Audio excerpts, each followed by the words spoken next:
We haven't seen this in quite a while. Mental health among teenagers is improving in North Carolina. WRAL documentary reporter Kristen Severance produced the WRAL doc Pandemic Generation about the serious impact COVID had on children's mental health. She has the results of a brand new survey showing the numbers heading in the right direction. The big takeaway, according to this survey, fewer kids in North Carolina are feeling sad and hopeless compared to a few years ago. Here, the state surveys a random group of high school students using questions from the CDC. 39% of high schoolers surveyed reported feelings of sadness or hopelessness on 5 of the last 7 days in 2023. That's a decrease from the last survey in 2021, where 43% of North Carolina high school students reported those same feelings.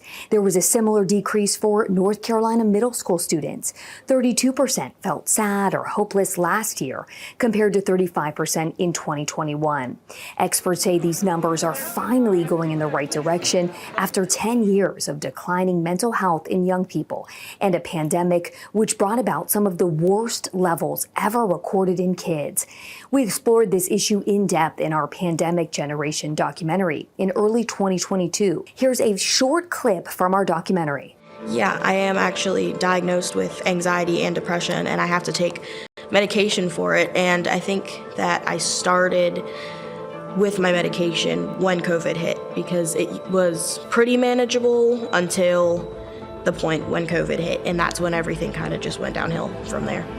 Another statistic showed the percentage of high school students who seriously considered suicide also dropped to 18% from 22% in 2021. There's still a ton of work left to do to make sure we can get to the day where hopefully no child is in crisis and they have all the tools they need. We've been lucky to have a lot of federal funding to help us get additional school counselors and school psychologists and school social workers in place over the last couple of years.